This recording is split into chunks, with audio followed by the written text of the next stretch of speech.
Tonight, as you listen through and listen to the speakers, I want you to ask yourself a question. If you die today, what dreams, what abilities, what talents will die with you? It was Jim Rohn who said, "Let life find you conquering a new mountain and not sliding down an old one."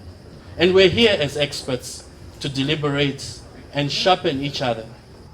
The first speaker is going to talk about failing successfully. This person is a 23-year-old events manager with Platinum Entertainment.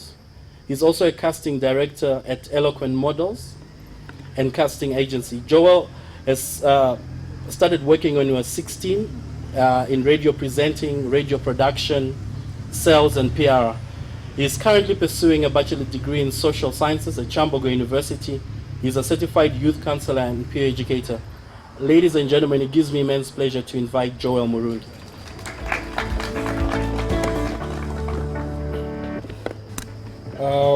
I'm talking about failing successfully. Not basically saying be the best failure you could be, but what you could learn from your failures. Because along the way, from the first time I started working at the age of 16, I've learned a lot. Unfortunately, there's been more failure than success, but now that I'm on the success level, I've learned to accept my failures. And along that way, I've learned a few things that I thought I would just come here and share with you. First thing is first, I've learned to treat success and failure just the same. We weren't born with failure, we weren't born successful. These things are not part of our characteristics, they aren't part of who we are. So when you fail, when you succeed in life, you do this, you just go on your knees, thank the Lord, and move on with the day. When you fail, go on your knees, thank the Lord, move on with the day. It's almost the same thing. We will leave all this thing behind, success and the failure. So what you could do is just treat them all like imposters in your life, and they should not be the reflection of your character. Personally, when I'm talking about failure, he has said I'm so many things, but I'm not actually an expert at all those things. So when I was taught to speak at expert talks, all I could think of was failure. Because in the end, I had a trauma of failure for a very long time, but only by overcoming it through all these years, that's when I realized that actually you could overcome failure one day at a time.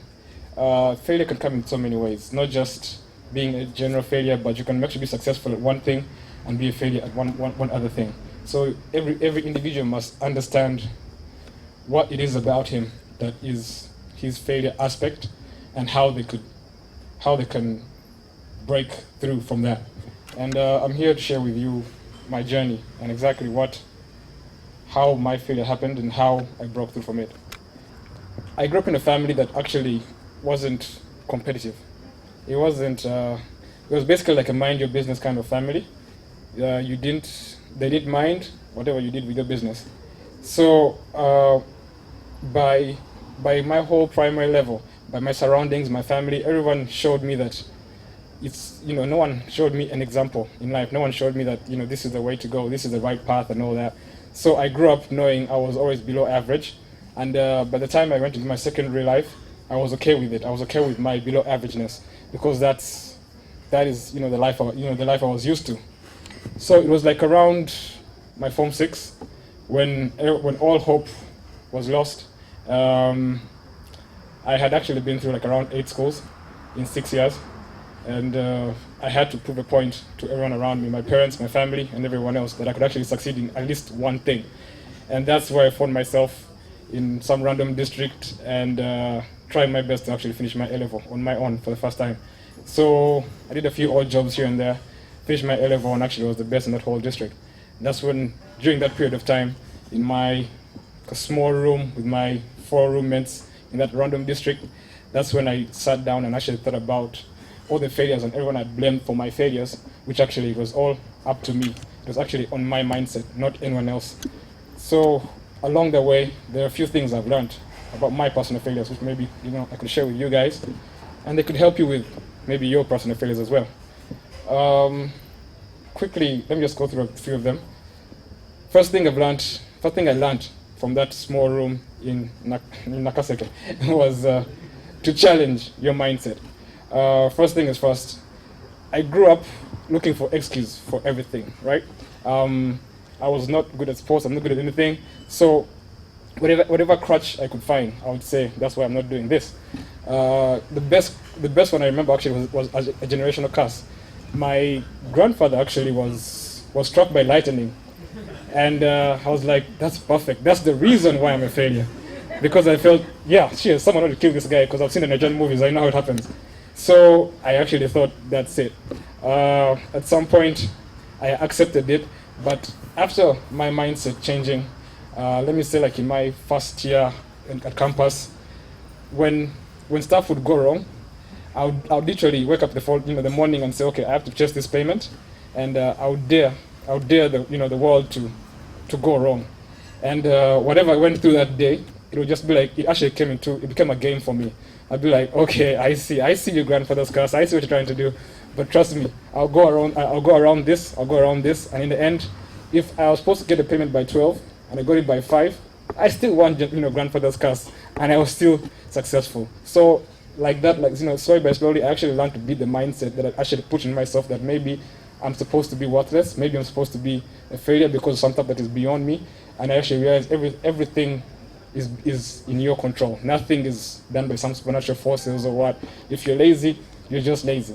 If your grandmother was a drinker and your parents are drinkers, your grandmother's ghost didn't come and put that bill in your hands. You just like drinking. That's simple as that. So I learned to challenge my mindset. I learned to look for opportunities that I wanted. I learned to associate myself with the right people.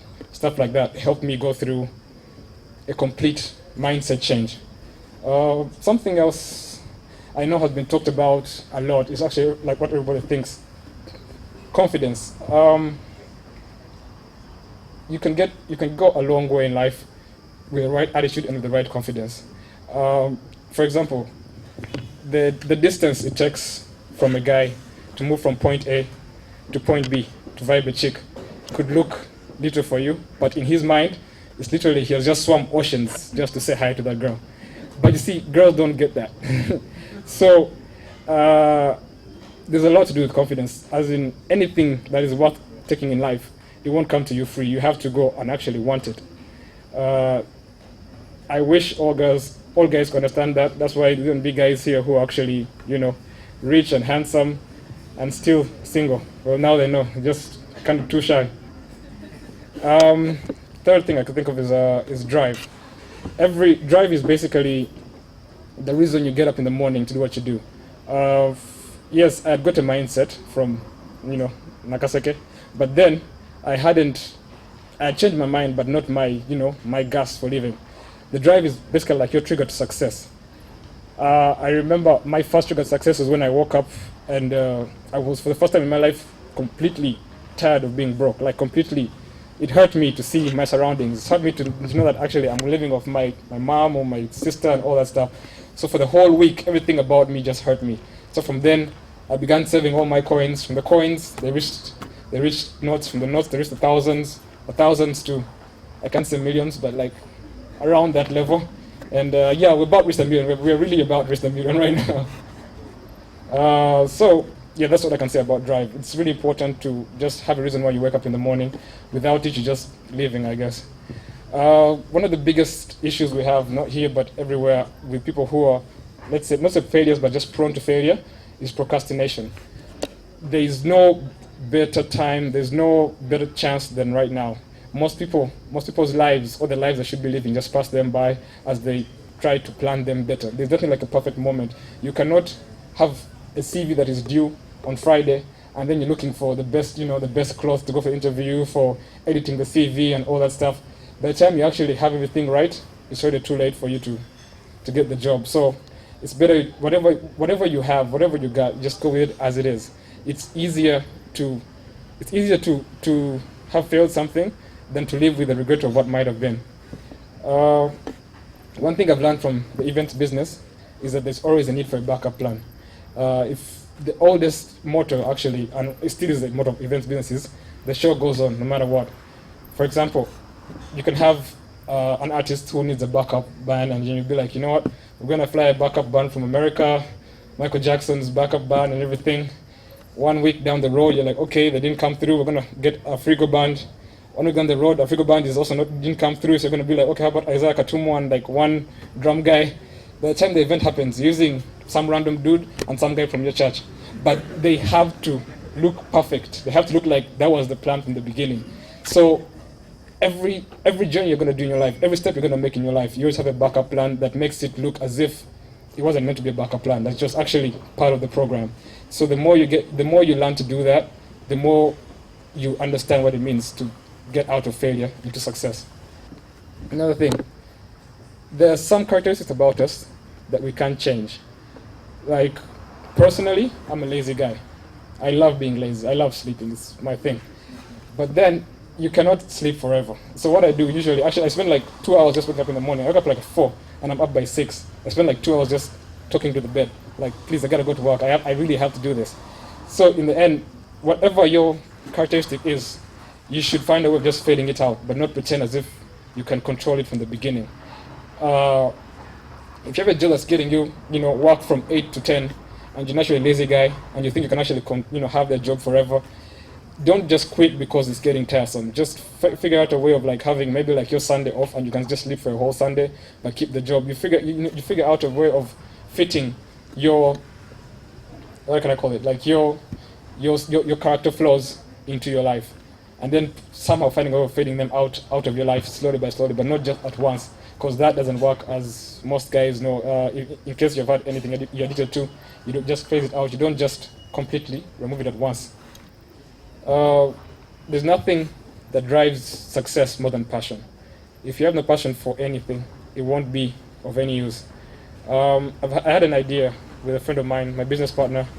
We had an idea for like East Africa's first photo bank, online photo bank. It's basically like having 1 million pictures on photo, or on one site, like Shutterstock, stuff like that. Getting images, in case you guys know any of that. So everybody in the art industry has at one point has thought about doing this, but no one has actually executed it because it has a lot of logistics involved to it. There's like getting 100 models and too many shots and all that. So everybody had the idea, but it wasn't their idea. So me and my partner thought about this idea for 4 years, and everywhere we push it, everyone was laughing at us, until sometime recently when actually we got someone who was willing to sponsor the idea. And if all goes well, we'll have the first ever East African online peak album in hopefully by December.